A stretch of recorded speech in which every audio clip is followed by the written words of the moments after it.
গত এক বছরে সিলেটের বিভিন্ন সীমান্ত এলাকায় ভারতীয়দের হাতে প্রাণ হারিয়েছেন অন্তত ৯ জন বাংলাদেশি।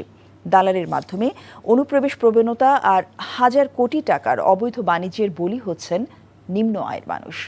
সিলেটের সজল ছত্রীর রিপোর্ট, ক্যামেরায় ছিলেন আনিস রহমান।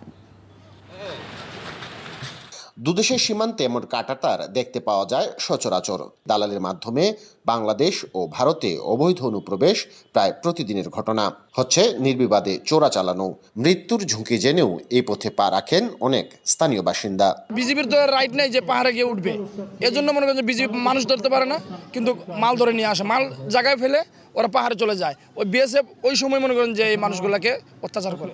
বিএসএফ যেমন মারে কিভাবে তো জাগাচ্ছে, আর নাইলে 15 দিন বাসে মানুষের পেটের দিয়ে সবকিছু করতে হইতেছে, কারণ ঘরে বসে তাহলে তো কেউ আর খালি দিতেছে না।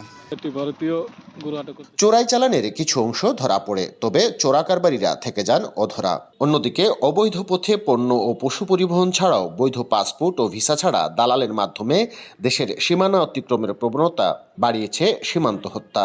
সীমান্তে ভারতীয়দের গুলিতে গত এক বছরে প্রাণ হারিয়েছেন অন্তত 9 বাংলাদেশি।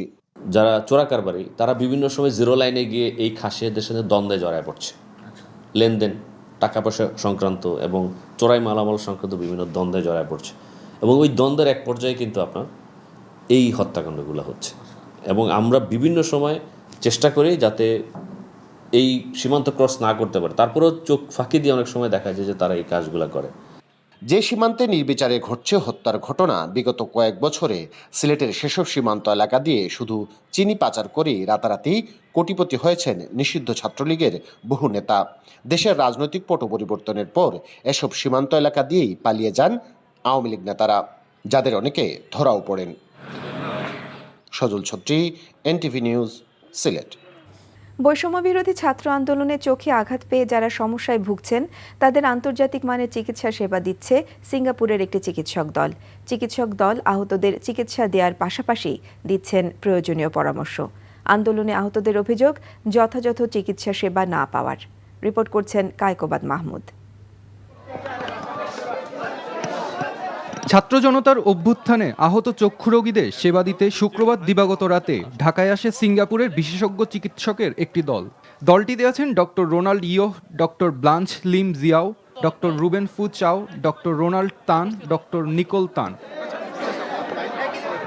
সকালে চিকিৎসক দলটি রাজধানীর জাতীয় চক্ষু বিজ্ঞান ইনস্টিটিউট ও হাসপাতালে আহত চক্ষু রোগীদের চিকিৎসা সেবা দেন। আহতদের চিকিৎসার খোঁজ নেওয়া সহ প্রয়োজনীয় পরামর্শ দেন তারা। এ সময় চিকিৎসা সেবা নিতে আসা আন্দোলনে আহতরা অভিযোগ করেন দেশে যথাযথ চিকিৎসা সেবা না পাওয়ার। দাবি জানান দেশের বাইরে চিকিৎসা সেবার।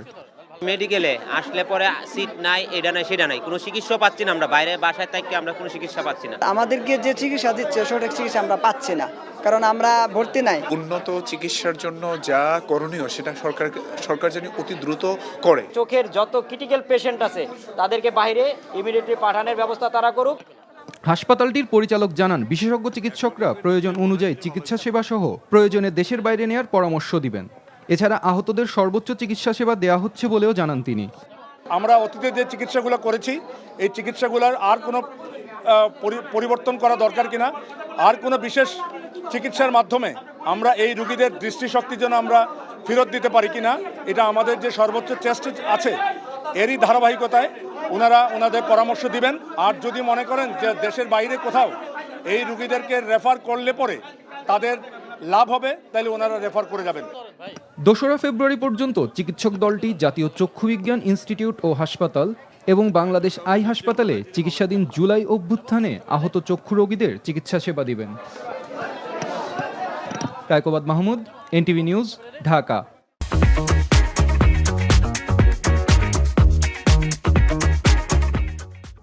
টঙ্গীর তুরাগ তীরে চলছে 58তম বিশ্ব ইজতেমার প্রথম পর্বের দ্বিতীয় দিন।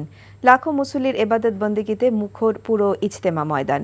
দেশ বিদেশের আলেম আর তাবলিগ জামায়াতের মুরব্বীদের হেদায়েতি বয়ানের পাশাপাশি বিভিন্ন দিক নির্দেশনামূলক আলোচনা চলছে ময়দানের মঞ্চ থেকে। মুসল্লিরাও মগ্ন হয়ে শুনছেন সেগুলো। ইজতেমায় এখন পর্যন্ত 3 জনের মৃত্যুর খবর পাওয়া গেছে। আজ বাদ আসর ইজতেমা মাঠে অনুষ্ঠিত হবে যৌতুকবিহীন গণবিয়ে। টঙ্গী মাঠ থেকে আরও জানাচ্ছেন জুনায়েদ আল হাবিব। বাদ ফজর পাকিস্তানের মাওলানা খোরশেদ আলমের বয়ানের মধ্য দিয়ে শুরু হয় ইজতেমার দ্বিতীয় দিনের আনুষ্ঠানিকতা। এরপর তালিম তুশকিলের পাশাপাশি খিত্তায় খিত্তায় চলে তাবলিগ জামায়াতের বিভিন্ন আনুষ্ঠানিকতা। আগত মুসল্লিরা বলছেন, মহান রবের সন্তুষ্টি অর্জনের পাশাপাশি পবিত্র কোরআন ও হাদিসের আলোকে ইহকালের শান্তি আর পরকালের মুক্তির পথের সন্ধানেই মূলত এই ময়দানে হাজির হয়েছেন তারা। মুসল্লিরা বলছেন, এখান থেকে যে জ্ঞান তারা অর্জন করবেন সেগুলো সাধারণ মানুষের কাছে পৌঁছে দিতে আখেরি মুনাজাত শেষে এই ময়দান থেকে ছড়িয়ে পড়বেন বিশ্বের বিভিন্ন প্রান্তে। দুনিয়াতে আসছি একমাত্র আল্লাহ হুকুম মানার জন্য, নবীর তরিকা চলার জন্য। দুনিয়াতে হুজুর সাল্লাল্লাহু আলাইহি সাল্লামের যে তরিকা আমাদের মানিয়া চলতে হইব, যে দুনিয়াও শান্তি আখিরাতেও শান্তি। এখানে আসছি হেদায়েত হওয়ার জন্য এবং শিক্ষার কোনো শেষ নেই। আল্লাহর রাস্তায় আসছি শিক্ষা অর্জনের জন্য। আমরা প্রত্যেক বছর আই দিনের কাজে আল্লাহকে খুশি রাজি করার জন্য। ইসলাম যে সুমহান আদর্শ, ভ্রাতৃত্ব আর ঐক্যের শিক্ষা দেয়, সেই আদর্শকে ধারণ করে সকল ভেদাভেদ ভুলে সবাই যাতে আবারও একই পতাকার নিচে এসে দিনের দাওয়াতে সামিল হন, সেই প্রত্যাশাও করছেন আগত মুসল্লিরা। আমরা চাই সবাই একসাথে মিলেমিশে আমরা ইজতেমা করার জন্য। তারা যদি আবার আসতে চায় আমাদের সাথে একসাথে আমরা ইজতেমা করতে যাই, উলামায়ে কেরাম যেদিকে আছে আমরা সেদিকে আছি ইনশাআল্লাহ। আখেরি মোনাজাতের আগে আমরা 6টা থেকে 300 ফুটের মাথায়, দৌড় ব্রিজের মাথায় এবং ভুগরা মাথায়, এই যে বাকি যে ভিতরে যে অঞ্চলটুকু, সেই অঞ্চলে সকল প্রকার যানবাহন আমরা বন্ধ রাখবো। মোনাজাত করে তারা যখন চলে যাবে তখন আস্তে আস্তে আমরা সব কিছু স্বাভাবিক হলে আবার যান চলাচল আমরা নির্বিঘ্ন করে দিব এবং স্বাভাবিক করে দেব। রোববার আখেরি মোনাজাতের মধ্য দিয়ে শেষ হবে এবারের ইজতেমার প্রথম পর্ব। মোনাজাত পরিচালনা করবেন তাবলিগ জামায়াতের মুরব্বী মাওলানা জুবায়ের। জুনায়েদ আল হাবিব, এনটিভি নিউজ, টঙ্গী, গাজীপুর। শেখ হাসিনার আমলের মতো অন্তর্বর্তী সরকারের আমলে বিচার বহির্ভূত হত্যা সংঘটিত হতে থাকলে জাতি হতাশ হবে বলে মন্তব্য করেছেন বিএনপির সিনিয়র যুগ্ম মহাসচিব রুহুল কবির রিজভী আহমেদ। সকালে নয়াপল্টনে ঠিকানা বাংলাদেশের কেন্দ্রীয় আহ্বায়ক কমিটির পরিচিতি সভায় কুমিল্লা যুবদল কর্মীকে হত্যার প্রসঙ্গে তিনি এই কথা বলেন। এ সময় তিনি বলেন, প্রতিটি মন্ত্রণালয়ে যদি বৈষম্য বিরোধী ছাত্র আন্দোলন একটা করে কমিটি দেয় তাহলে রাষ্ট্রের কাঠামো এলোমেলো হয়ে যাবে। ব্যবসায়ীরা ছাত্রদের পেছনে টাকা নিয়ে ঘুরতে থাকবে বলেও জানান তিনি। শেখ হাসিনার পতন মানতে পারছেন না ভারত, তাই এখনও নানা ষড়যন্ত্রের মাধ্যমে অপপ্রচার চালাচ্ছে দেশটি। সকল ষড়যন্ত্র রুখে দিতে দেশের মানুষকে ঐক্যবদ্ধ থাকার আহ্বানও জানান তিনি। একটা ছেলেকে ধরে নিয়ে গিয়ে তাকে যখন ফেরত দিচ্ছে আইন শৃঙ্খলা বাহিনী, তখন তাকে মৃত ফেরত দিচ্ছে। তো ডক্টর ইউনূস সাহেবের আমলে এই ঘটনা ঘটবে কেন? একটি দেশ থেকে ক্রমাগতভাবে বাংলাদেশের বিরুদ্ধে অবিরাম অপপ্রচার করা হচ্ছে। এইরকম একটি ভয়ঙ্কর অত্যাচারী লুণ্ঠনের রত একটি সরকারের পতনের পর ভারতের কিছু মিডিয়া আমাদের বিরুদ্ধে যেভাবে অপপ্রচার করছে, এগুলো তো মোকাবেলা করেই আমাদেরকে আমাদের সঠিক পথে এগোতে হবে।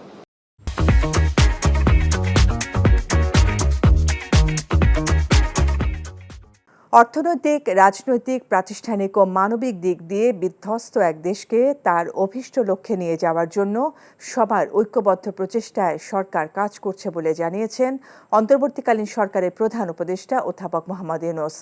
অমর একুশে বইমেলা 2025-এর উদ্বোধন করতে গিয়ে তিনি একথা জানান। সালাম বরকতের 21-এর অঙ্গীকারই জুলাই অভ্যুত্থানকে নিশ্চিত করেছে বলেও মন্তব্য করেন ডক্টর ইউনূস। নজরানা চৌধুরীর রিপোর্ট। শুরু হলো অমর একুশে বইমেলা 2025। রাজধানীর বাংলা একাডেমি প্রাঙ্গণ এবং সংলগ্ন সোহরাওয়ার্দী উদ্যানে পুরো ফেব্রুয়ারি মাস জুড়ে এই মেলা চলবে। জুলাইয়ের গণ অভ্যুত্থান, নতুন বাংলাদেশ বিনির্মাণ, এই মূল প্রতিপাদ্যের মেলা ফেব্রুয়ারির প্রথম দিন শনিবার বিকেলে উদ্বোধন করলেন প্রধান উপদেষ্টা অধ্যাপক মোহাম্মদ ইউনূস। প্রথমেই তিনি বাংলা একাডেমি পুরস্কার 2025-এ ভূষিত বিদগ্ধজনদের হাতে পুরস্কার তুলে দেন। এ সময় তিনি বলেন, 21-এর চেতনাই জুলাই অভ্যুত্থান সংঘটিত হয়েছে। বরকত, সালাম, রফিক, জব্বারের বুকের রক্তে যে অঙ্গীকার মাখা ছিল, তাতে ছিল জুলাই অভ্যুত্থানকে নিশ্চিত করার মহা বিস্ফোরক শক্তি। অর্ধ শতাব্দী পর এই মহা বিস্ফোরণ গণ অভ্যুত্থান হয়ে দেশ পাল্টে দিল। এই বিস্ফোরণ আমাদের মধ্যে নতুন বাংলাদেশ গড়ার প্রত্যয়, 17 কোটি মানুষের প্রতিজনের সত্তায় এই প্রত্যয় গভীরভাবে গঠিত হলো। অমর একুশের এই অনুষ্ঠানের মাধ্যমে আমরা এই প্রত্যয়ে শপথ নিতে এসেছি। লেখক ও প্রকাশকদের উদ্যোগে নতুন নতুন বই প্রকাশের মাধ্যমে পাঠকের জ্ঞানের ভাণ্ডার আরও সমৃদ্ধ হবে বলে আশা প্রকাশ করেন প্রধান উপদেষ্টা। জানান ২১ এবং শহীদ মিনার বাংলাদেশের ঐক্যের প্রতীক, আর সেখান থেকে উৎসরিত জুলাই অভ্যুত্থানের চেতনাকে কাজে লাগিয়ে নতুন বাংলাদেশ বিনির্মাণে সবাইকে যার যার জায়গা থেকে কাজ করার আহ্বান জানান ডক্টর ইউনূস।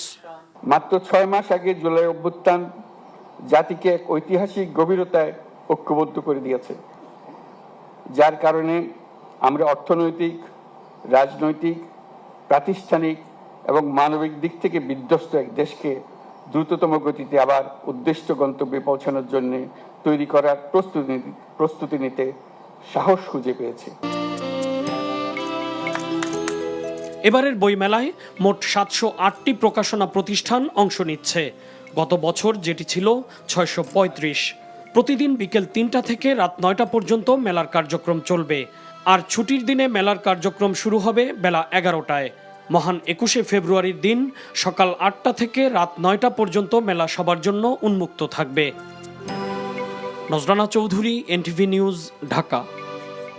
কুমিল্লায় যৌথ বাহিনীর হাতে আটকের পর যুবদল নেতার মৃত্যুর ঘটনায় দ্রুত তদন্তের নির্দেশ দিয়েছেন অন্তর্বর্তীকালীন সরকারের প্রধান উপদেষ্টা ডক্টর মোহাম্মদ ইউনূস।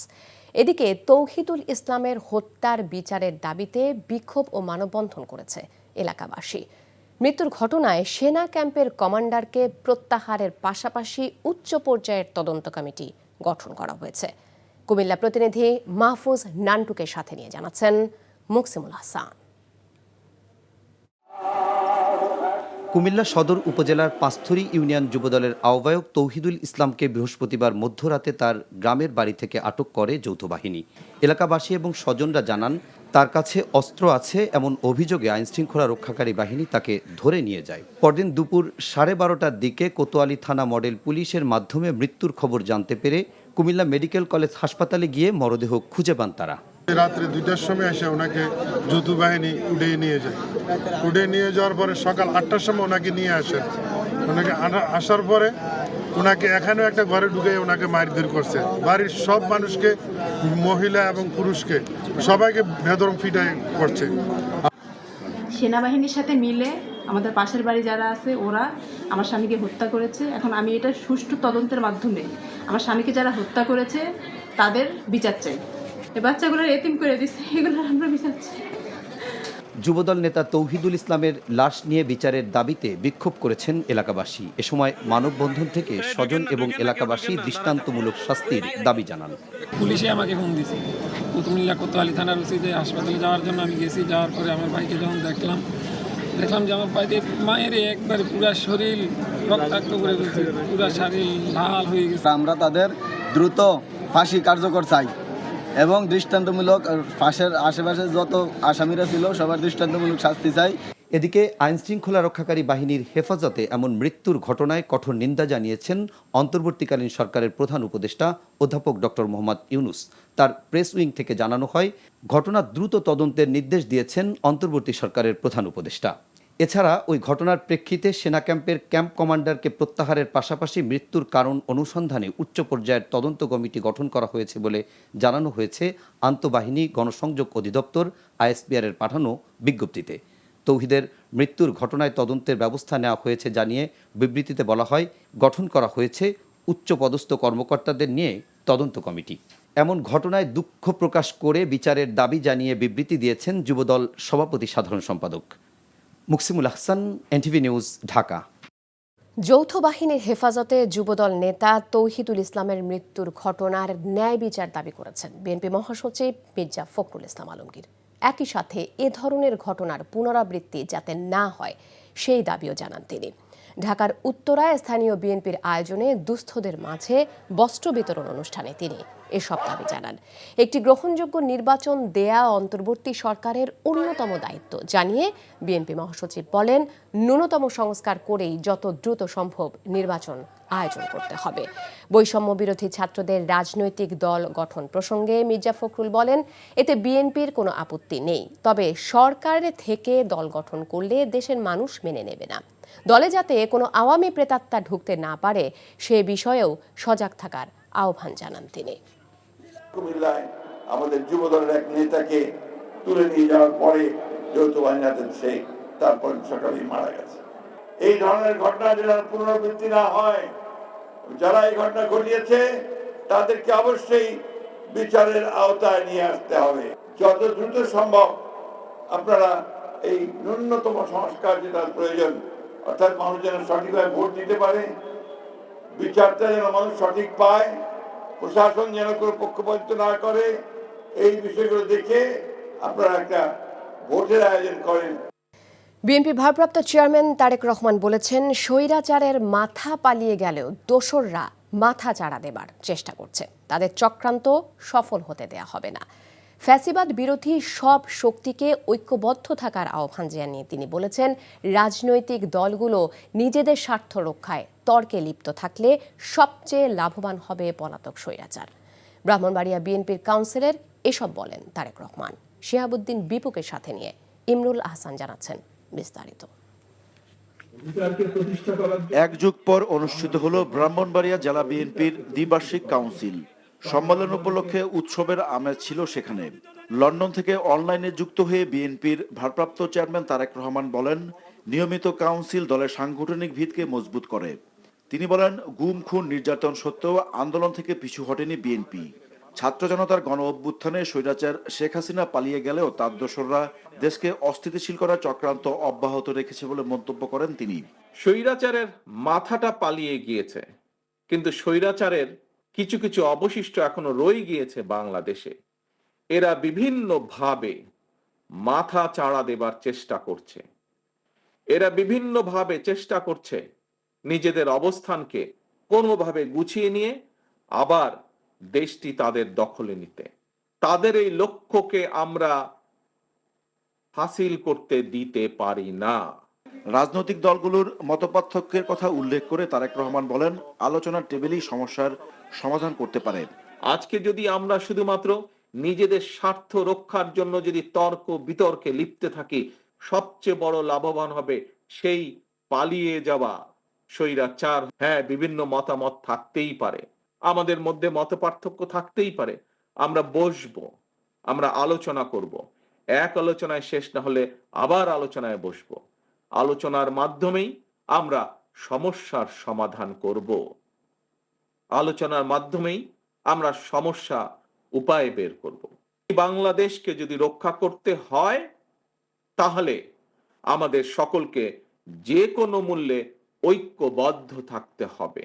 বিগত 15 বছরে ভোটাধিকার না থাকায় জবাবদিহিতা ছিল না বলে মন্তব্য করেন তিনি। কখনো আমরা দেখেছি দামি নির্বাচন, কখনো আমরা দেখেছি ভোটারবিহীন নির্বাচন, কখনো আমরা দেখেছি ভোট ডাকাতির নির্বাচন। গত 15 বছরে জবাবদিহিতা ছিল না বলেই বাংলাদেশের প্রত্যেকটি প্রতিষ্ঠানকে ধ্বংস করে দেওয়া হয়েছে। এই ভোট প্রদানের মাধ্যমে যেই কাজটি হয় সেই কাজটি হলো জবাবদিহিতাকে প্রতিষ্ঠিত করা। সেটি করার একমাত্র উপায় হচ্ছে নির্বাচন, জাতীয় নির্বাচন। তারেক রহমান বলেন, দেশ পুনর্গঠনের প্রক্রিয়া যত দ্রুত শুরু করা যাবে ততই মানুষের সমস্যার সমাধান করা যাবে। নির্বাচনের ইমরুল আহসান, এনটিভি নিউজ, ঢাকা।